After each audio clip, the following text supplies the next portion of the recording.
அல்லேலூயா. கர்த்தருக்கு மகிமை உண்டாகட்டும். இந்த நாளிலும் கூட போன வாரத்தினுடைய செய்தியினுடைய தொடர்ச்சியை பார்க்க போகிறோம். ஹானர் டு காட், கர்த்தரை கனம் பண்ணு. எப்படி ஆண்டவரை கனம் பண்ணுவது? 3 காரியங்களை பார்க்க போகிறோம். ஒன்று, மண்ணில் விளைந்ததை கொடுத்து கர்த்தரை கனம் பண்ணு. இரண்டாவது, மடியில் விளைந்ததை கர்த்தருக்கு கொடுத்து கனம் பண்ணு. மூணாவது, மனதிலே விளைந்ததை கர்த்தருக்கு கொடுத்து கனம் பண்ணு. இந்த 3 பாயிண்ட சுருக்கமாக பார்க்க போறோம்.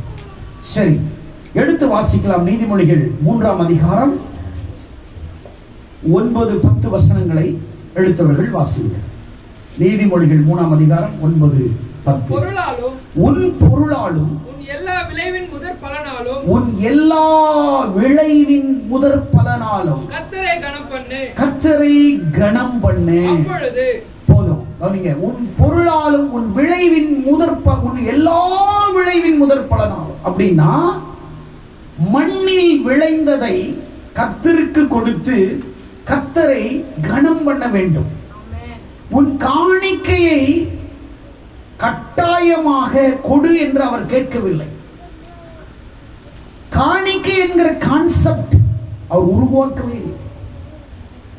ஆதியாகமம் 4ஆம் அதிகாரத்தில் சபை இல்லை, அன்னை பாஸ்டர் இல்லை, அன்னை ஊழியங்கள் இல்லை, அன்னைக்கு ஆண்டவர் குடுன்னு யாரையும் தொந்தரவு படுத்தல, கட்டாயப்படுத்தல. ஆனால் ஆபேலும் காயினும் கர்த்தருக்கு காணிக்கை கொண்டு வருகிறார்கள். ஆதாமுக்கு 2 பிள்ளைகள். காயின் மூத்தவன், ஆபேல் இளையவன். காயின் நிலத்திலே விளையக்கூடிய விளைச்சலை ஆண்டவருக்கு கொண்டு வந்து கொடுத்தான். ஆபேல் ஆடு மேய்க்கிறவனாய் இருந்தான், மந்தை மேய்ப்பன். இவங்க 2 பேருமே கர்த்தருக்கு காணிக்கை கொடுக்கிறார். அதற்கு முன்னாடி நீதிமொழிகளில் வாசிச்ச மாதிரி, உன் விளைவின் உன்னுடைய எல்லா விளைவின் என்ன இருக்குது? விளைவு இருக்குதா? எல்லா விளைவின் படிங்க அந்த வசனத்தை. எல்லா விளைவின் முதற் பலன் அப்படின்னா, மண்ணிலே விளையக்கூடிய அத்தனை விளைச்சல்கள், வித்தியாசமான பழங்கள், வித்தியாசமான தானியங்கள், பூமியிலே விளையக்கூடிய எல்லா விதமான விளைச்சல்களில் முதல் பலனை யாருக்கு கொடுக்க வேண்டும் என்றால் கர்த்தருக்கு கொடுக்க வேண்டும். முதற் பலன். ஒரு மாமரம் இருக்கிறதா, முதல் பலன், முதல் மாங்காவை கொண்டு வந்து ஆண்டவருக்கு கொடுக்கணும். வேர்க்கடையில முதல் பலனை கொடுக்கணும், அறுவடை செய்யக்கூடிய முதல் பலன். ஃபர்ஸ்ட் கடவுளை கானம் பண்ணு, முதல்ல விளையக்கூடியதை கொடு, மீதியானதை நீ எடுத்துக்கொள். இந்த முதல் பலன் என்று சொன்னால் ஃபர்ஸ்ட் ஃப்ரூட்ஸ். அந்த ஃபர்ஸ்ட் ஃப்ரூட்ஸ் பெஸ்ட் ஃப்ரூட்டா இருக்கும். ரொம்ப ஆண்டவர் அழுத்தமாக இங்க சொல்லுகிறார், முதற் பலன்கள் எப்படி இருக்கணுமா? பெஸ்டா இருக்கணுமா, ரொம்ப குவாலிட்டியா இருக்கணுமா. அப்ப இதை கொடுக்கணும்னு ஆண்டவர் சொல்றாரு. முதற் பலன்கள் இருக்கிறதே பெஸ்ட் கர்த்தருக்கு கொடுக்க விரும்புகிறவன் ஒஸ்ட் கொடுக்கவே மாட்டான். நீங்க நிறைய பேரு முதற் பலனை கொடுப்பதில்லை. ஆதியாக 4ஆம் அதிகாரத்தில் 2-3 வசனங்களை வாசிப்போமானால், பின்பு அவனுடைய சகோதரனாகிய ஆபேலை பெற்றான். ஆபேல் ஆடுகளை மேய்க்கிறவன் ஆபேல். காயின் நிலத்தை பயிரிடுகிறவன் காயின். சில நாள் சென்ற பின் காயின் நிலத்தின் கனிகளை கர்த்தருக்கு காணிக்கையாக, நல்ல கவனிக்கணும், காயின் நிலத்தின் கனிகளில் சிலவற்றை கொண்டு வந்தான். ஆனா பைபிள்ல நிலத்தின் முதல் பலனை கொண்டு வந்தான் என்று அங்க குறிப்பிடவில்லை. சில பயிர்களை கொண்டு வந்தான், சில கொண்டு வந்தான், ஆனா பெஸ்ட் கொண்டு வரல. ஆண்டவர் விரும்புகிற காணிக்கையை அவன் கொடுக்கவில்லை. முதற்தரமானதை தேவனுக்கு கொடுக்கவில்லை. நிலத்தை அவர் கொடுத்தார், மண்ணை அவர் கொடுத்தார், மழையை அவர் கொடுத்தார், தோட்டத்தை அவர் கொடுத்தார், விளைச்சலை விளையச் செய்தார். தேவன் பூமியை கொடுத்தார் ஆதாமின் குடும்பத்துக்கு. அந்த பூமியில் பெய்யக்கூடிய மழையை கொடுத்தார். அவன் விதைத்ததை ஆண்டவர் பன்மடங்கு விளைச்சலாக்க ஆசீர்வதித்தார். அந்த நிலத்தை அவர் மூடுபனியினால் நிரப்பி அதை பிளஸ் பண்ணார். ஆண்டவர் தான், மண்ணு அவரது, மழை அவரது, விளைச்சல் அவரது, எல்லாமே அவரது. அவர் நினைச்சு மழை பெய்யலன்னா இவன் என்ன விதைச்சாலும் ஒண்ணும் கிடையாது. 6 மாசத்துல காலி. இவன் விதைத்ததை கர்த்தர் ஆசீர்வதித்தார். கர்த்தருக்கு வேண்டியதை, விளைச்சலுக்கு வேண்டிய அத்தனையும் தேவன் கொடுத்தார். ஆண்டவர் எனக்கு காணிக்கை கொடு என்று கேட்கவில்லை காயினிடத்தில். அவனே முன் உதாரணமாக எடுத்துட்டு வந்து கொடுக்கிறான்.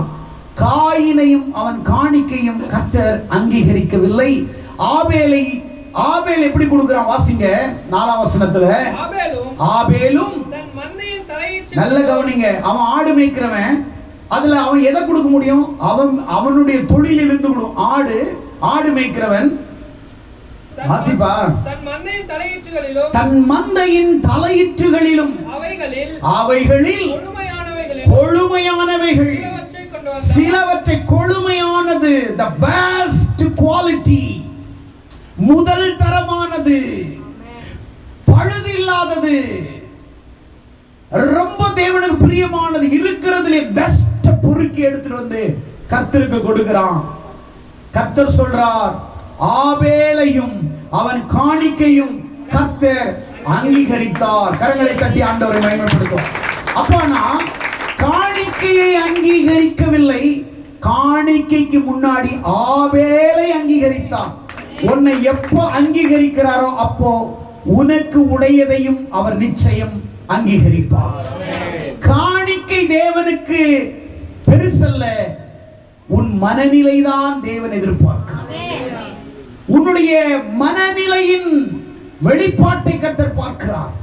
அப்படியானால் ஆபேல் எப்படிப்பட்டவனா இருந்தான்னா, அவன் முதலாவது தேவனுக்கு அவருக்கு பிரியமானதை கொண்டு வந்து கொடுக்கிறான். the best offering, first offering, ஆண்டவருக்கு முதல் தரமானதை உன் வாழ்க்கையில கர்த்தருக்கு நீ கொடுக்கணும்னு நீ நினைச்சன்னா பெஸ்ட் கொடு, ரொம்ப குவாலிட்டியானதை கொடு. அதை கர்த்தர் அங்கீகரிக்கிறவராய் இருக்கிறார். जो परमेश्वर के लिए आप ऑफरिंग देने के लिए जाते हैं, आपका ऑफरिंग परमेश्वर नहीं पूछते, उसके लिए परमेश्वर आपको रक्षणा में नहीं लाया.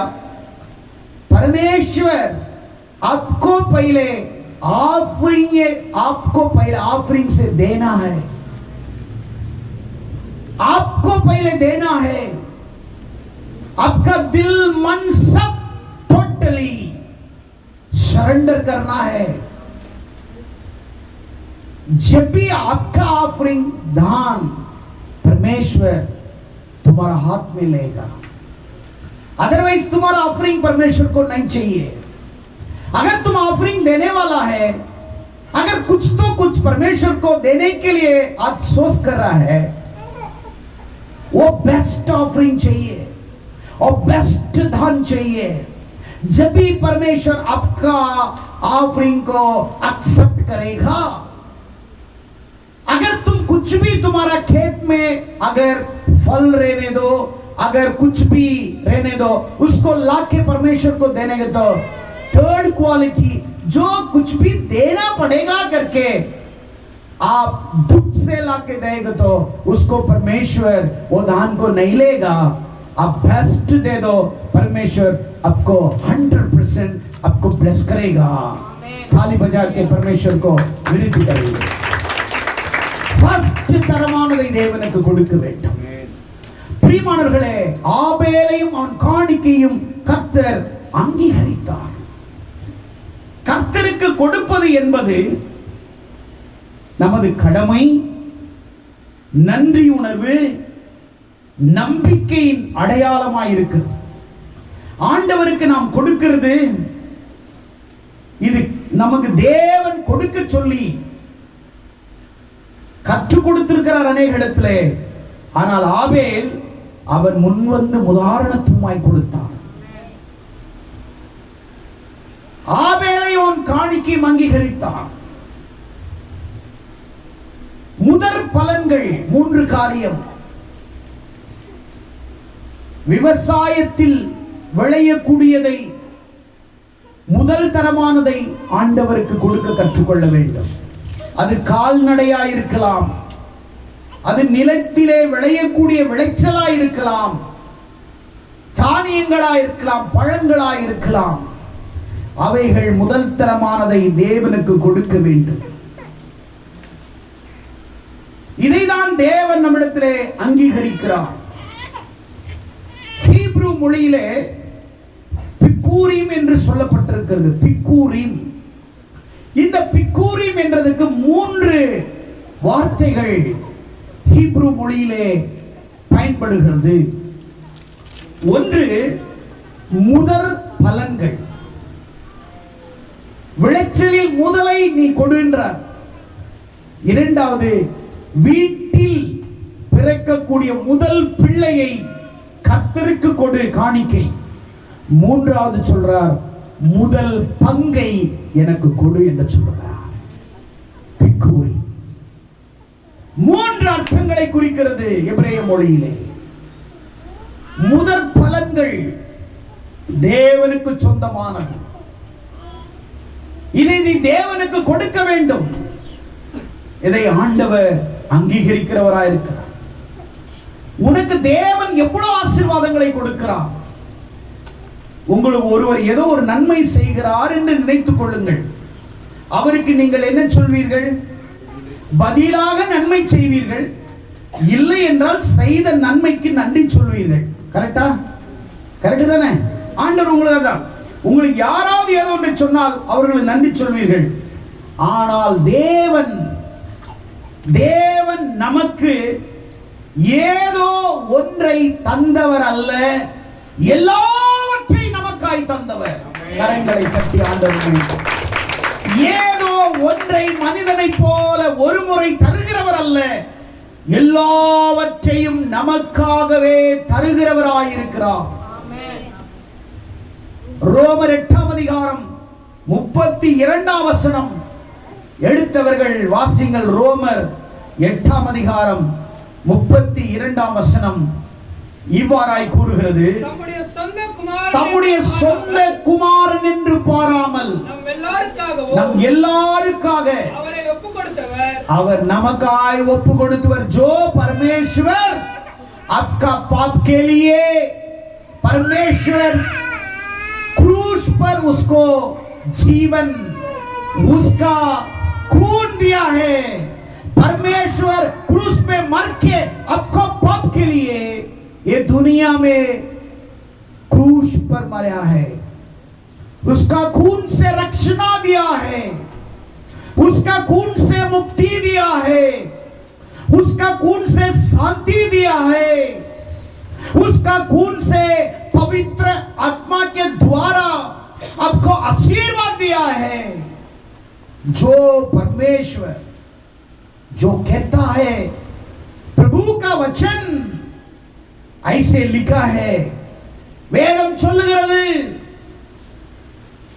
தன் சொந்த குமாரனையே நமக்காய் கொடுத்தவர் நமக்கு மற்றதை அருளாதிருப்பது எப்படி? ஒரு மனிதன் உங்களுக்கு ஏதோ ஒன்றை கொடுப்பதனால் நீ அவனுக்கு நன்றி சொல்லுகிறாய். தேவன் ஏதோ ஒன்றை கொடுக்கவில்லை, எனக்கு வேண்டிய எல்லாவற்றையும் அவர் எனக்கு கொடுத்தபடினாலே அவருக்கு நான் நன்றி சொல்ல கடமைப்பட்டிருக்கிறேன். நன்றி சொல்ல கடமைப்பட்டிருக்கிறேன். தேவன் எவ்வளவு பெரியவர். காணிக்கை என்பது முதற்தரமானதை கொடுக்க வேண்டும்.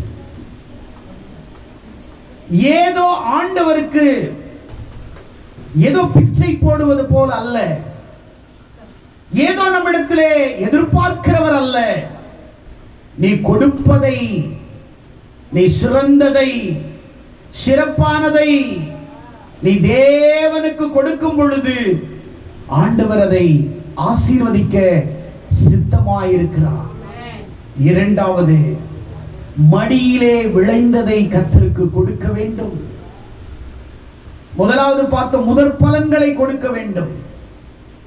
முதல் பலன்கள் பெக்யூரியம் என்றால் முதல் பலன், முதல் பிறந்தவர்கள், முதல் பங்கு என்று எழுதப்பட்டிருக்கிறது. அப்படியானால் காணிக்கையை கூட கொடுக்கலாம். நாம் சம்பாதிக்கக்கூடிய காணிக்கை தரலாம், விளைவின் பலன்களை கொடுக்கலாம். ஆனால் யாத்ராகமம் 12ஆம் அதிகாரத்திலே நீங்கள் வீட்டில் முழுவதுமாய் வாசிங்கள். முதல் பிறந்த எல்லா பிள்ளைகளும் கர்த்தருக்குரியது.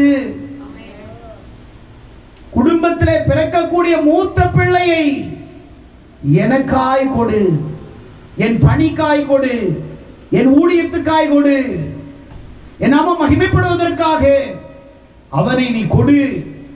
ஏனென்றால் எகிப்திலே இஸ்ரவேல் ஜனங்கள் 430 ஆண்டுகள் அடிமைத்தனத்திலே இருந்து அவர்கள் கடைசியாய் எகிப்தை விட்டு புறப்படும் பொழுது 10வது வாதையாக தலை பிள்ளைகளை சங்கரித்தார், தலைச்சன் பிள்ளைகளை சங்கரித்தார்.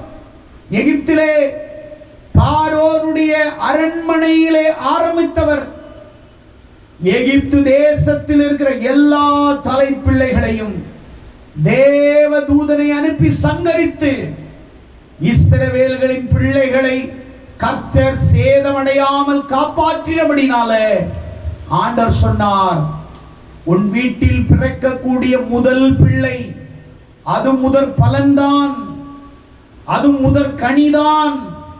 அதை தேவன் உன்னிடத்திலே எதிர்பார்க்கிறார். நீ சொல்ற என் மூத்த பிள்ளை டாக்டர் என்ற, என் இரண்டாவது பிள்ளை இன்ஜினியர் என்ற, என் மூணாவது பிள்ளை பிரான்ஸ்ல ஒர்க் பண்ற, அதிலே தேவன் பிரியப்படுகிறவர் அல்ல. என் வீட்டிலே மூத்த மகனை கர்த்தருடைய ஊழியத்திற்காய் நான் கொடுத்திருக்கிறேன், அவனை மிஷனரியாய் கொடுத்திருக்கிறேன், அவனை தேவனுக்காய் நான் ஊழியத்திற்காய் அர்ப்பணித்திருக்கிறேன் என்று நீ சொல்வாயானால் தேவன் எதிர்பார்த்த பிக்கூரிம் முதலில் பிறந்த கனி பலனை கர்த்தருக்கு நீ கொடுக்கும் பொழுது ஆண்டவர் அதிலே மகிழ்ச்சியாயிருப்பார், அதிலே சந்தோஷப்படுவார்.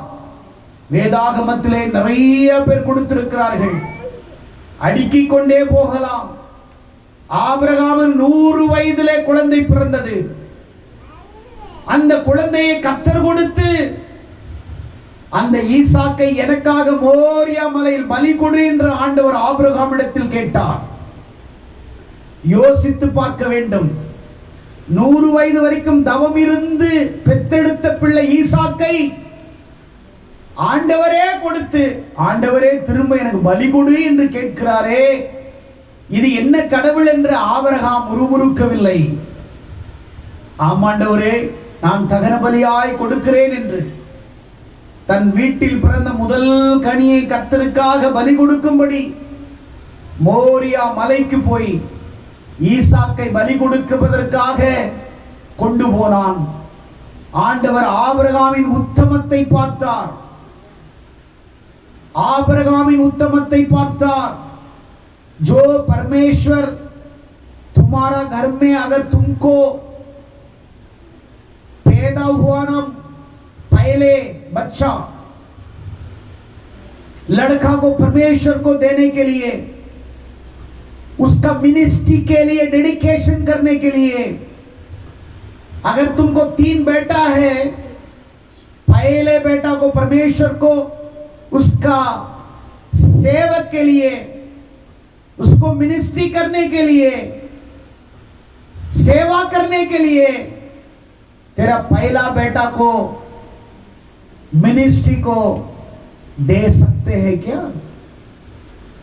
परमेश्वर के देंगे क्या?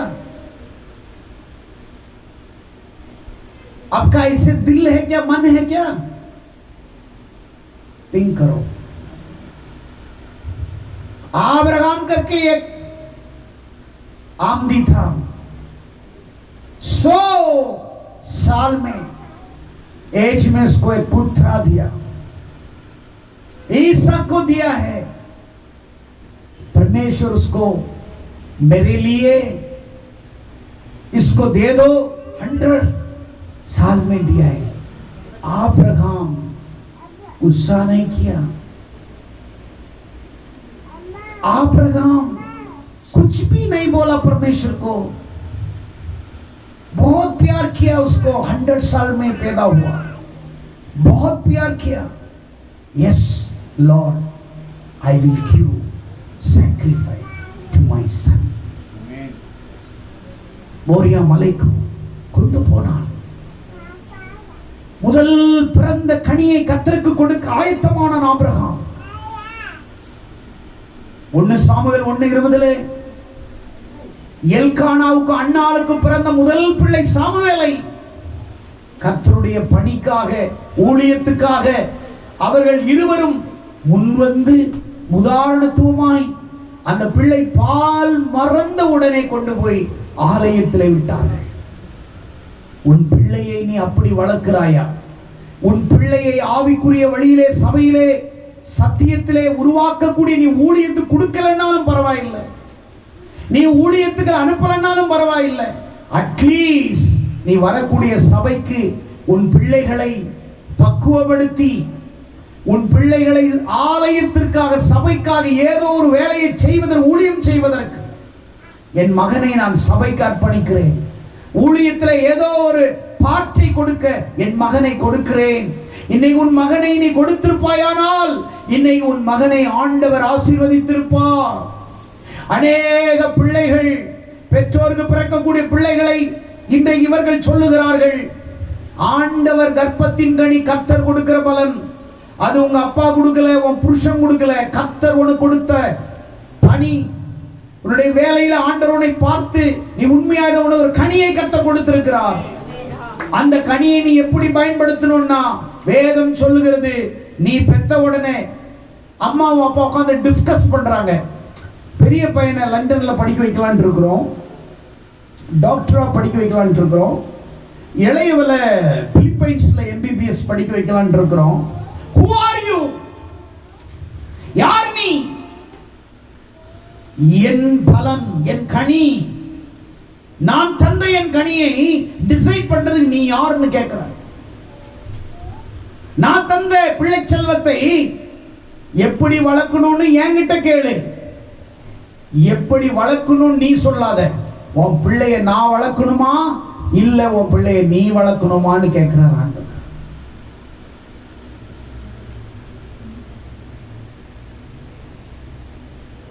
உன்னோட பெஸ்டா உன் பிள்ளைய வளர்ப்பார், உன்னோட அழகாக்குவார் உன் பிள்ளைய, உன் பிள்ளைய ரொம்ப அற்புதமா உருவாக்குவார்.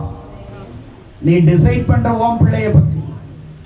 என் பிள்ளை இதை படிச்சுட்டு அமெரிக்கால இருக்கும், லண்டன்ல இருக்கும். என்னுடைய தாய் தந்தை என் வாழ்க்கைய டிசைன் பண்ணல, எங்க அப்பா ஊழியத்துக்கு கொடுக்கறேன்னு சொல்லல. ஆனால் நான் ஊழியத்திற்காக புறப்படும் பொழுது என் பெற்றோர்கள் போயிட்டு வா ஊழியம் செய்யன்னு சொன்னார்கள், அர்ப்பணித்தார்கள், கொடுத்தார்கள். பாக்கியம், போ ஊழியம் செய். இல்ல இல்ல நீ சம்பாதிச்சு கொடுன்னு எங்ககிட்ட இது வரைக்கும் கேட்கல. இதுவரைக்கும் என்னை ஈண்டெடுத்த தாய் தந்தை ₹1 என்னிடத்திலே கொடு என்று கேட்கவில்லை. ஊழியத்துக்கு வந்த பிறகு, ஊழியத்துக்கு முன்னாடியும் சரி ஊழியத்துக்கு பின்னாடியும் சரி, இதுவரைக்கும் கேட்கவில்லை, கேட்கல. என்னை அர்ப்பணித்தார்கள், கொடுத்தார்கள் ஊழியத்திற்கு. இன்னைக்கு ஆயிரக்கணக்கான மக்களுக்கு ஆசீர்வாதத்தின் பாத்திரமாய் கர்த்தர் என்னை பயன்படுத்துகிறார். யார் உன் பிள்ளையை டிசைட் பண்றதுக்கு? எல்கானாவும் அன்னாலும் தனக்கு பிறந்த பிள்ளை, முதல் பிறந்த பிள்ளை சாமுவேலை கொண்டு போய் சீலோவாவில் உள்ள ஆலயத்தில் கொண்டு போய் வளர்க்கிறதுக்கு கொடுத்தாங்க. இஸ்ரவேலில் முதல் தீர்க்கதரிசி, ஃபர்ஸ்ட் ப்ராஃபட் முதல் தீர்க்கதரிசி எழுப்பினார். God arise first prophet in the Israel. இஸ்ரேலிலே இஸ்ரவேலுக்குள்ளே முதல் தீர்க்கதரிசி எழுப்பினார். அர்ப்பணித்தால் தீர்க்கதரிசியாக வருவான். ராஜாக்களை அபிஷேகம் பண்ணினான். அவன் கரம் அபிஷேகிக்கிற கரமாய் மாறியது. ராஜாக்களை ஏற்படுத்துகிற கரமாய் மாறியது. அவன் ராஜாவாய் வாழவில்லை, அநேக ராஜாக்களை வாழ வைத்தான். அநேக ராஜாக்களை உருவாக்கினான். கர்த்தர் உன்னிடத்தில் எதிர்பார்க்கும் உன் பிள்ளை முதல் பிள்ளையை ஆண்டவருக்கு கொடுத்து விடு. Surrender to God. கொடுத்து விடு. அதை தேவன் எதிர்பார்க்கிறார். சகரியா எலிசபெத் தனக்கு பிறந்த யோவானை, முதல் மகன் யோவான் ஸ்நானனை கர்த்தருக்கு கொடுத்தான். கர்த்தருக்கு வழியை ஆயத்தப்படுத்துவதற்காக தேவன் அவனை தெரிந்து கொண்டார். வனாந்தரத்தில் சத்தமிடுகிறவனாயிருந்தான். ஒட்டக தோலையும் வெட்டுக்கிளியை தேனையும் சாப்பிட்டு ஊழியம் செய்தான். யூதேயா வனாந்தரத்திலே ஊழியம் செய்து அநேகரை ரட்சிப்புக்குள் நடத்தினான். யோவான் ஸ்நானன் கர்த்தருக்கு கொடுத்தார். அந்த யோவான் ஸ்நானம் தான் இயேசுக்கே ஞான ஸ்நானம் கொடுத்தார். கொடு. ரட்சகரையே ஞான ஸ்நானம் கொடுக்கக்கூடிய பாக்கியத்தை பெற்றார். யோவான் 3:16 யோசேப்பும் மரியாளும் இயேசு கிறிஸ்துவை நியாயப்பிரமாணத்தின்படி எருசலேம் தேவாலயத்திலே கர்த்தருக்கு அர்ப்பணித்தார்கள். உலக பிரகாரமான தாய் தந்தை கூட இயேசுவை ஆலயத்தில் கொண்டு போய் தேவனுக்கு முன்னாடி அர்ப்பணித்தார்கள். யோவான் 3:16 சொல்லுகிறது, தேவன் தம்முடைய ஒரே பேரான குமாரனை விசுவாசிக்கிறவன் எவனோ அவன் கெட்டு போகாமல் நித்திய ஜீவனை அடையும்படி இவ்வளவாய் உலகத்திலே அன்பு கூர்ந்தார். அழகான டிரான்ஸ்லேட் சொல்லுது, காதலிச்சார்.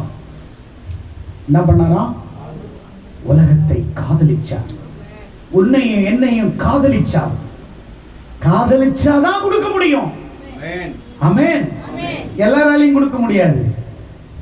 அன்பு செய்யறவனாலதான் ஒன்ன கொடுக்க முடியும். அன்பு செய்யாதவன் இன்னொருத்தர் புடுங்கிறதுக்கே எதிர்பார்ப்பான். ஆனா அன்பு இருக்கிறவன் தன்னிடத்தில் இருக்கிறதை கொடுப்பான், உள்ளதை கொடுப்பான். ஆனால் தேவன் ஒருவனும் கெட்டு போல் நித்திய ஜீவனை அடையும்படி உலகத்திலே இவ்வளவாய் அன்பு கூர்ந்தார். சுருக்கமாய் சொன்னால், அவர் அன்பு கூர்ந்ததினாலே நமக்கு கிடைத்த நன்மைகள், உயிர் கிடைச்சிச்சு, ரட்சிப்பு கிடைச்சிச்சு, அன்பு கிடைச்சிச்சு, தயவு கிடைச்சிச்சு, ஆசீர்வாதம் கிடைச்சிச்சு, பாதுகாப்பு கிடைச்சிச்சு, பரலோகம் கிடைக்க போகுது. கரங்களை தட்டி ஆண்டவரை அத்தனை ஆசீர்வாதங்களை கர்த்தர் கொடுத்தார். முதல் பிதாவாகிய தேவன் தன் ஒரே குமாரனாகிய இயேசுவை உலகத்திலே கெட்டு போகாமல் இருப்பதற்கு தன்மையே, தன் மகனையே இந்த உலகத்திலே கொடுத்தார், தந்தார். பாடில் உட்படுத்தினார், உபத்திரவத்தில் உட்படுத்தினார். சும்மா பிள்ளைய 10-20 டஜன் கணக்கில் பெற்றுக்கிட்டு வளர்க்கறது, செல்லம் கொடுக்கறது, இதெல்லாம் வேஸ்ட்டுங்க. உன் வீட்டில் பிறக்கக்கூடிய முதல் பிள்ளையை நீ ஆண்டவருக்கு கர்த்தருக்காக நீ கொடுப்பாயானால், மிஷனரியாக ஊழியக்காரனாய் உனக்கு கொடுக்கிறதுக்கு தைரியம் இருக்கிறதா? உனக்கு கொடுக்கிறதுக்கு மனம் இருக்கிறதா? உனக்கு கொடுக்கிறதுக்கு இருதயம் இருக்கிறதா? நீ பரிசுத்த ஆவியின் அபிஷேகத்தை பெற்று குதிக்கிறது என்ன ஆட்டம் ஆடுற சபையில ஆனா பைபிள்ல இருக்கிற சத்தியம் உன் மடியில பிறந்ததை கர்த்தருக்கு கொடு அப்படின்னா உன் பிள்ளைய கொடுக்கிறதுக்கு உனக்கு வக்கு கிடையாது. ஆனா நீ என்னவோ அந்நிய பாஷையில பேசி என்ன ஆட்டம் ஆடிட்டு இருக்கிற சபையில உன் பிள்ளைய கொடுக்க முடியுமா? மண்ணில் விளைந்த அத்தனை பயிர்களில் முதற் பலனை கொடுக்க முடியுமா? உன் மடியிலே விளைந்த முதல் பலனை ஆண்டவருக்கு நீ கொடுக்க முடியுமா? யோசித்துப்பார். மூன்றாவது, மனதிலே விளைந்ததை கர்த்தருக்கு கொடுத்து கனம் பண்ண. மனதிலே விளையக்கூடியதை நீ கர்த்தருக்கு கொடுக்க வேண்டும். 2 கொரிந்தியர் 9ஆம் அதிகாரம் 7ஆம் வசனம். பழைய ஏற்பாட்டிலே தசம பாகம் கட்டாயமாய் சொல்லுகிறார் கொடுக்க சொல்லி. ஏனென்றால் லேவியினுடைய நிலத்தின் பங்கு மீதி கோத்திரத்துக்கு பகிர்ந்து கொடுக்கப்பட்டிருக்கிறது. அதனாலே அவர்களுக்கு தசம பாகம் அவர்களுக்கு ஆசீர்வாதமாய் கொடுக்கப்பட்டது. வாசிங்கள் 2 கொரிந்தியர் 9ஆம் அதிகாரம் 7ஆம் வசனம். அவனவன் விசனமாயும் அல்ல, கட்டாயமாயும் அல்ல, தன் மனதிலே. நீ பாருங்க, மூணாவது என்ன தெரியுமா? பழைய ஏற்பாட்டுல நிறைய காணிக்கை இருக்குது. அதுக்கு முன்னாடி ஒண்ணு சொல்றேன். யாத்ராகமம் 35ஆம் அதிகாரம் 21ஆம் வசனத்திலிருந்து 29ல வாசிங்க. எடுத்தவர்கள் ஆசாரி வாசிங்க. எவர்களை அவர்கள் இருதயம் எழுப்பி எவர்களை அவர்கள் ஆவி உற்சாகப்படுத்தினதோ, எவர்களுடைய ஆவியை கர்த்தர் உற்சாகப்படுத்தினாரோ அவர்கள் எல்லாரும் ஆசரிப்பு கூடாரத்தின் வேலை. ஆசாரிப்பு கூடாரம். நல்ல கவனிங்க. ஆண்டவர் மோசேயிடம் சொல்றாரு, ஆசாரிப்பு கூடாரத்தை அமைக்கணும். அதை அமைக்கிறதுக்கு இது எல்லாம் தேவைப்படுகிறது. சோ இது எல்லாம் தேவைப்படுகிறது. மோசே கிட்ட சொன்ன உடனே மோசே ஜனங்க கிட்ட சொல்றாரு, ஆசாரிப்பு கூடாரத்தை அமைக்க போறோம். இந்த கூடாரத்தின் வேலைக்காக நீங்கள் கொடுங்கள் என்று சொன்ன பொழுது வாசிங்கள். ஆசாரிப்பு கூடாரத்தின் வேலைக்கும், ஆசாரிப்பு கூடாரத்தின் வேலைக்கு, அதன் சகல ஊழியத்துக்கும், அதன் சகல ஊழியத்திற்கும், பரிசுத்த வஸ்திரங்களுக்கும், பரிசுத்த வஸ்திரத்திற்கோ ஏற்றவைகளை காணிக்கையாக கொண்டு வந்தார்கள். நல்ல கவனிங்க. காணிக்கை எல்லாரும் தர முடியாதுங்க. ஆவியானவர் ஒருவனுக்குள்ளே ஏவி கொடுக்கிறதான் காணிக்கை. அவர்களை குறித்து சொல்லுகிறது, மனப்பூர்வமுள்ள ஸ்திரீ புருஷர் யாவரும் அஸ்த கடகங்கள், காதணிகள், மோதிரங்கள், ஆரங்கள் முதலான சகலவித பொன் ஆபரணங்களை கொண்டு வந்தார்கள். கர்த்தருக்கு காணிக்கை செலுத்தின ஒவ்வொருவனும் பொன்னை காணிக்கை செலுத்தினான். ஊழியம் செய்யறதுக்கு தான் நம்முடைய பொருளால அவங்களை கனப்படுத்தணும். உன்னுடைய நகை உன்னை சந்தோஷப்படுத்தாது. தேவன் கொடுத்ததை தேவனுடைய ஊழியம் ஸ்தாபிப்பதற்காக உன்னிடத்தில் இருக்கிறதை நீ கொடுப்பாயானால் தேவன் ஒரு நாளும் உன்னை கைவிட மாட்டார். உன்னை ஆண்டவர் ஆசீர்வதிக்க வல்லமையுடையவராய் இருக்கிறார். இளநூலையும் இரத்தாம்பரத்தையும் சிவப்பு நூலையும் மெல்லு பஞ்சு நூலையும் வெள்ளாட்டு மயிரையும் சிவப்பு தீர்த்த ஆட்டுக்கடா தோலையும் தகசு தோலையும் தங்களிடத்தில் வைத்திருந்த யாவரும் அவைகளை கொண்டு வந்தார். யாவரும். இந்த திருட்டு வேலை செய்யறது கிடையாது. சபையில 5 பேர் தசமம் கொடுக்கிறது, 15 பேர் அந்த 5 பேர் கொடுக்கிற தசம பாகத்துல சாப்பிட்டு சபையில கை தட்டுறது, கொண்ட தட்டுறது, அது கேவலம், அது தவறானது. 5 பேருடைய தசம பாகத்தை நீங்க சாப்பிடுறீங்கன்னா அவங்களுடைய ரத்தத்தை குடிப்பதற்கு அது ஈக்குவலாக வேலம் சொல்லுகிறது. நீ சம்பாதிக்கிறாய், ஒவ்வொருவனும் சர்ச்சில் இருக்கிறவங்க சம்பாதிக்கிறீங்க, அதுல 5 பேர் 10 பேர் கடவுளுக்கு பயந்து கொடுக்குறாங்க, மீதி ஆளு கொடுக்கறது இல்லை. எவ்வளவு பிரசங்கத்தை கேளு, மனம் மாறுறது இல்லை. பிரசங்கம் எது? உன்னை மாற்றுவதற்கு. பிரசங்கம் எது? நீ வாழ்றதுக்கு. பிரசங்கம் எது? நீ கர்த்தருக்காக வாழ்ந்து நீ தேவனுக்காக எழும்பி பிரகாசிப்பதற்கு. தங்களிடத்தில் வைத்திருந்த யாவரும் அவைகளை கொண்டு தங்களிடத்தில் என்னென்ன வச்சிருந்தாங்களோ அது எல்லாம் கொண்டு வந்தாங்க. நகை, மோதிரம், ஹஸ்த கடகங்கள் எல்லாத்தையும் கொண்டு வந்து கொடுத்தாங்க. அடுத்தது 29ல செய்யப்படும்படி கர்த்தர் மோசேயை கொண்டு கற்பித்த வேலைக்குரிய யாவையும் கொண்டு வர இஸ்ரவேல் புத்திரர் தங்கள் இருதயத்தில் உற்சாகம் அடைந்த ஸ்திரீ புருஷர் யாவரும் கர்த்தருக்கு காணிக்கையாய் மனப்பூர்வமாய் கொடுத்தார். எப்படி கொடுத்தாங்கன்னா, காணிக்கை எப்படி கொடுக்கணும்? ஒருத்தவங்களுக்கு நீ காணிக்கை கொடுக்குறேன்னா வந்துட்டான்பா வீட்டுக்கு அப்படின்னு தயவு செய்து உங்க காணிக்க வேண்டாம் சாமி. ஐயோ இந்த பாஸ்டர் வந்துட்டார் வீட்டுக்கு, ஐயோ ஏதாவது கொடு, தண்ணிய கொடு, ஒரு டம்ளர் தண்ணிய மகிழ்ச்சியா கொடு, ஒரு கலசம் தண்ணிய கொடு, உண்மையா கொடு. பாஸ்டர் எங்க கிட்ட எதுவுமே இல்லை, கர்த்தர் பார்க்கிறார். தண்ணிய கொடு, குடிச்சிட்டு உன்னை பிளஸ் பண்ணிட்டு போவோம். நீ வெச்சிக்கிட்டு ஏமாத்திக்கிட்டு நீ வாழக்கூடாது. தேவன் அதை அருவருக்கிறார். உதாரணம், நீ கஷ்டப்படும் போது ஆண்டவர்கிட்ட கேட்கும் போது ஆண்டவர் உனக்கு கொடுக்கல, நான் எவ்வளவு வேதனைப்படுவேன். அதே மாதிரிதான். அதனாலதான் ஆண்டவர் உன்னை குரங்கு மாதிரி படைக்கலையாம், உன்னை சிங்கம் மாதிரி படைக்கலையாம், உன்னை ஓனாய் மாதிரி படைக்கலையாம். அவர் தமது ரூபத்தின்படி தனது சாயலாய் படைத்தார். அவர் எப்படி இருக்கிறார் அப்படிதான் இருக்கிறார். அவர் எப்படி நினைக்கிறார் அப்படிதான் நினைக்கிறார். கொடுப்பது நேச்சர் ஆஃப் காட். ஏன் ஆண்டவர் கொடுக்கிறத பத்தி போதிக்கிறார்னா, அவர் எல்லாத்தையும் கொடுத்தார். ஆதாமுக்கு தோட்டத்தை கொடுத்தார், ஆதாம் ஏவாளுக்கு ஆடையை, தோல் ஆடைகளை கொடுத்தார், ஆதாம் ஏவாளுக்கு எல்லாத்தையும் கொடுத்தார். அப்போ கொடுக்கிறது என்பது இயேசுவை போல நாமளும் மாறணும்ன்றதுக்கு ஆண்டவர் கொடுக்கிறார். ஆமென். என்னை போலவே என் பிள்ளை இருக்கணும்னு அவர் நினைக்கிறார். ஆமென். நம்ம ஆண்டவர் எப்படிப்பட்ட தேவன்? அப்ப சொல்றாரு, ஆசாரிப்பு கூடாரத்தை அமைப்பதற்கு ஜனங்கள் பரிபூர்ணமாய் கொடுத்தார். 1 நாளாகமம் 29:1ல தாவீது ஆலயத்தின் காணிக்கையை கட்டுவதற்கு கேட்கிற, கட்டவே இல்லை ஆலயம். நான் ஆலயம் கட்டுறதுக்கு பணத்தை சேகரிச்சு வச்சிருக்கிறேன், நகை நட்டு வச்சிருக்கிறேன், என்கிட்ட இருந்த தங்கத்தை வச்சிருக்கேன். இன்னும் நான் கட்ட போறது இல்லை, என் பிள்ளை சின்ன பையனா இருக்கிறான் சாலமோன், அவரு தான் ஆலயம் கட்ட போறாரு.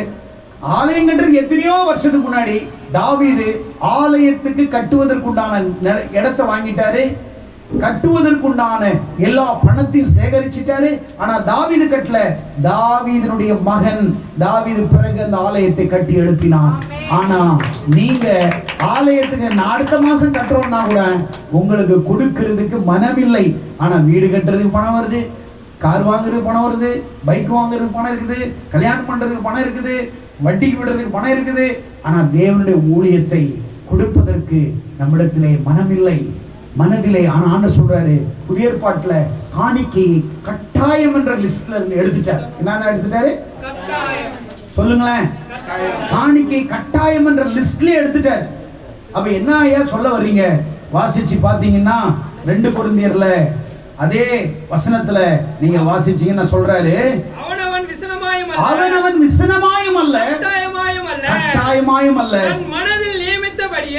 மனதிலே நியமித்தபடியே உற்சாகமாய் கொடுக்கணும், உண்மையா கொடுக்கணும், உதாரணத்துவமா கொடுக்கணும்ட்டாரு.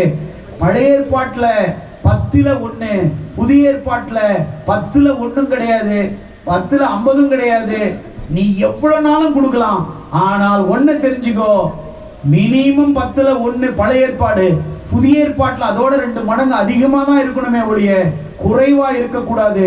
மனதிலே நியமித்தபடியே நீயே காணிக்க கொடுத்து டிசைட் பண்ண போன்ற ஆண்டவர் கொடுக்கிறத நம்ம கையில டிசைட் பண்ண சொல்லிட்டார். உன்கிட்டயே நான் விடுறேன், உன்கிட்ட கேட்கல.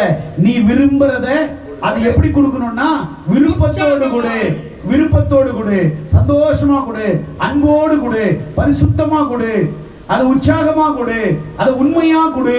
உன் மனதுல நியமித்தபடியே நீ ஆண்டவருக்கு நீ கொடுக்க வேண்டும். அல்லேலூயா. கரங்களை தட்டி ஆண்டவரை மகிமைப்படுத்துவோம். இப்படி சொல்லிட்டு 6வது வசனத்துல சொல்லி முடிக்கிறா. பரவாயில்லையே, ஆண்டவர் மனசுல இருக்கிற மாதிரி கொடுக்க சொல்லிட்டாரு. அப்ப கொடுக்கலன்னாலும் தப்பு இல்லையே. தப்பு இல்லதான் தாயே. 6 படி. பின்னும் நான் சொல்லுகிறது என்னவெனில், சிறுக விதைக்கிறவன் சிறுக அறுப்பான், பெருக விதைக்கிறவன் பெருக அறுப்பான். சிறுக விதைக்கிறவன் சிறுக இருப்பான்.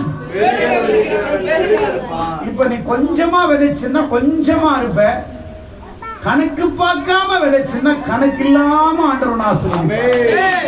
எத்தனை பேர் விசுவாசிக்கிறீங்க? எத்தனை பேர் நம்புறீங்க? அப்போ விதைக்கிறது என்பது மனதிலே நியமித்தபடி. அப்ப மண்ணிலே விளைந்ததை கொடுத்து கர்த்தரை கனம் பண்ணு, மடியிலே விளைந்ததை கொடுத்து கர்த்தரை கனம் பண்ணு, மனதிலே விளைந்ததை கர்த்தருக்கு கொடு. நீ காணிக்கை கொடுத்துட்டு நீங்க என்ன பண்ண கூடாது? நான் அவனுக்கு காணிக்கை கொடுத்தேன் இவனுக்கு சொல்லி காட்டக்கூடாது. உன் காணிக்கை அவர் அங்கீகரிக்க மாட்டார். உன் காணிக்கை அவர் அங்கீகரிக்க மாட்டார். உன் காணிக்கை நம்பி வாழ்ந்தவர் அல்ல. சபையை அவர் போஷிப்பார். சபை அவருடைய ரத்தத்தாலே சம்பாதித்தார். அது தேவனுடைய ஊழியத்திற்காக ஆண்டவர் அவைகளை கொடுக்க அவர் உண்மை உள்ளவராய் இருக்கிறார். எத்தனை பேர் விசுவாசிக்கிறீர்கள்? கரங்களை தட்டி ஆண்டவரை மகிமைப்படுத்துவோம். உற்சாகமான கரங்களை தட்டி ஆண்டவரை மகிமைப்படுத்துவோம். சொல்லுங்க, முதல் பலனை கொடுக்கணும். பிக்கூரீம், எபிரேய மொழியில பிக்கூரீம் என்றதுக்கு 3 விளக்கம் சொல்லுகிறார். முதல் பலன், முதலில் பிறந்தது, அடுத்த முதல் பங்கு. அப்படின்னா தசம் பாகத்தை நீ கொடுக்கிறது. அதாவது பங்கு அப்படின்னா நீ எதையெல்லாம் சம்பாதிக்கல அதுல ஒரு பங்கை கடவுளுக்கு கொடுக்கணும். ஆமென் சொல்லுங்களேன். ஆமென் சொல்லுங்களேன். தசம பாகத்தின் முதல் பங்கை எடுத்து நீ ஆண்டவர் கொடுத்துட்டு தான் அடுத்த பணமே நீ வந்து என்ன செய்யணும்? வாடகை கொடுக்கணும், கரண்ட் பில் கொடுக்கணும். ஃபர்ஸ்ட் பங்கை, உன் பங்கை. நம்ம சபையில நிறைய பேர் முதல் மாதத்தை சம்பளத்தை எனக்கு அப்படியே கொடுத்துருக்காங்க. நிறைய பேர் கொடுத்துருக்காங்க. அவங்க 30 நாள் வேலை செஞ்சு அது 50,000 30 அப்படியே கொடுத்துருக்காங்க. என் சபையில் ஒரு பிள்ளை பேங்க்ல வேலை கிடைச்சி போயிடுச்சு. அது எனக்கு முதல் சம்பளம் எனக்கு அனுப்பிச்சு, முதல் சம்பளத்தை. அதுக்கப்புறம் அது ஒரு பொருத்தனை பண்ணி ஒரு நாளைக்கு ஃபர்ஸ்ட் இது கம்மி சம்பளம், அதனால நான் எனக்கு பர்மனன்ட் ஆன உடனே கொடுக்குற எனக்கு நான் அடுத்த வருஷத்துல எனக்கு நல்ல ஒரு சேலரி இந்த மாசத்துல ஏற்றும். அந்த மாசத்துல 51,000 ரூபாய் சம்பளம். அது அப்படியே எனக்கு அனுப்பிச்சு. மனம் இருக்க வேண்டும்.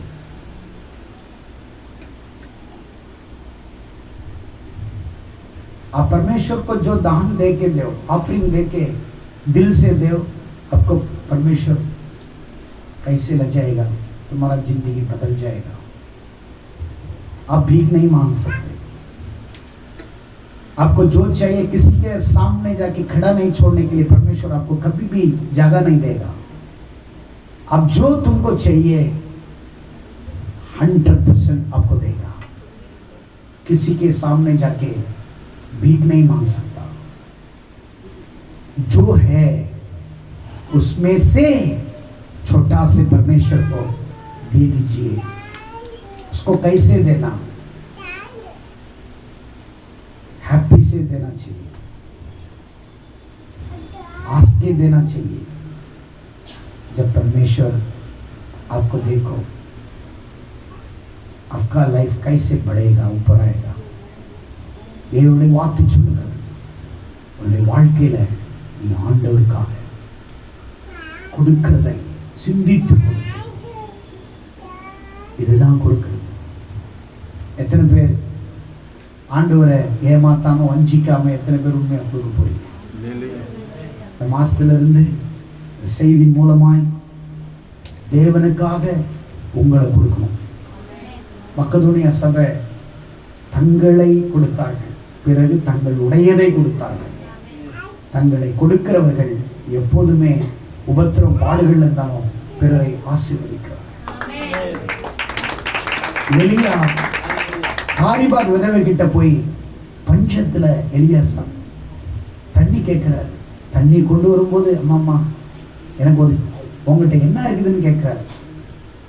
தெளிவா சொல்றாரு, பானையிலே ஒரு பிடி மாவு, கலசத்துல கொஞ்சம் எண்ணெய். ஐயோ ஐயோ பாவமா இருக்குதுமா, அவ்வளவுதானே நீங்களே சாப்பிடுங்கம்மான்னு சொல்ல, அதை சுட்டு அதை முதலாவது என்னிடத்தில் கொண்டு வா.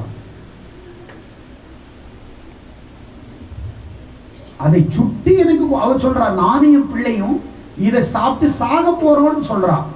பரவாயில்ல, அதையே எனக்கு சுட்டு கொண்டு வா, கொண்டு வந்து கொடுக்குற. எலியா சாப்பிட்றாரு. அந்த அம்மா நிற்கிறாங்க, இந்தாங்க தண்ணி குடிங்க. நீங்களா இருந்தா மூஞ்சி முகர பாரு, வச்சிருந்ததே தும்மோண்டு தின்னுட்டு தண்ணி கேட்குறாரு. எங்கிருந்து வந்து தொலைச்சாவ தெரியல சனியா அப்படிங்கிறீங்க. ஆனால் அவர் சாப்பிட்டுட்டு சொன்னார், பஞ்ச தேசத்தில் 3 வருஷம் 6 மாதம் இருக்கும், அது வரைக்கும் பானையிலும் எண்ணெயிலும் மாவும் எண்ணெயும் குறையாத கர்த்தருடைய ஜீவனை கொண்டு சொல்லுகிறேன். போய் பானையில கையை விடுறா, நிறைஞ்சிருக்குது. 3 வருஷம் 6 மாசம் பானையில எண்ணெயும் மாவும் வந்துக்கிட்டு. ஆமென், ஆமென், ஆமென். கொடுத்து பாருங்க, உங்கள் வாழ்க்கையின் சந்தோஷத்தை அனுபவிக்க.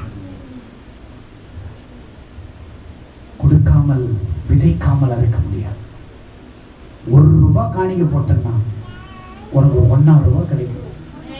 1 லட்சம் ரூபாய் காணிக்க போட்டா உனக்கு ஒரு 5 லட்சம் ரூபாய் கத்தர் கொடுப்பாரு. ஏன்னா 1 ரூபாய்க்கு வட்டி 50 காசு, 5 லட்சம் ரூபாய்க்கு வட்டி அதிகம். அதுக்கேற்ற மாதிரி கொடுப்பாரு. ஆமென். எத்தனை பேர் கொடுக்கிறதை உங்கள் வீட்டில் குழந்தை வயிற்றுல இருக்கும் போதே சொல்லிடுங்க. புதுசா கல்யாணம் பண்றவங்க குழந்தை வயிற்றுல சொல்லுங்க, ஆண்டவரே இந்த முதல் குழந்தை நான் உங்களுக்காகவே கொடுத்துறேன். முடியுமா? நல்லா முதல் குழந்தை இல்லை, 5வது குழந்தை எனக்கு ஆண்டவர் கொடுத்தாரு. எங்க அம்மா அப்பா வந்து ஊழியர் போடுவான்னு கொடுத்துட்டாங்க. அதனால நான் ஒன்றும் கெட்டு போகலை, கர்த்தர் நல்லா வச்சிருக்கிறேன். ஆமென் சொல்லுங்களேன், ஆமென் சொல்லுங்களேன். இத்தனை பேரை உருவாக்க கர்த்தர் உதவி செஞ்சிருக்கிறார். இத்தனை பேரை உருவாக்கி வழிநடத்த ஆண்டவர் உதவி செய்திருக்கிறார். இன்னைக்கு ஆண்டவருடைய சித்தத்தின்படி எங்க அம்மா அப்பா என்ன கொடுக்கலன்னா இத்தனை பேரும் இன்னைக்கு சபையில் இருந்திருக்க மாட்டீங்க. இந்த முகத்தெல்லாம் நான் பார்த்துருக்க முடியாது. கரெக்ட். நானும் நரகத்துக்கு போயிருப்பேன், நீங்களும் என் பின்னாடி வந்திருப்பீங்க. ஆமென். அவ்வளவுதான் நடந்திருக்கும். ஆனா கர்த்தர் அந்த அப்படி இல்லை.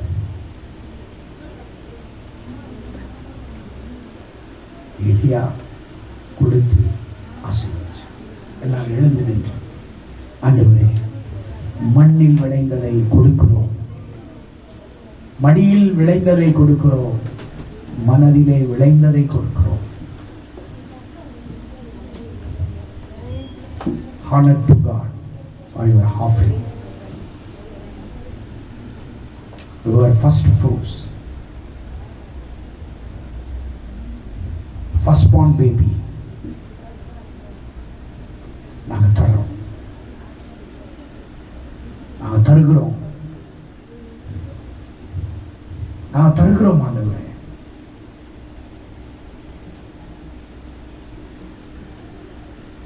என்னை தருகிறேனும் கரங்களில்,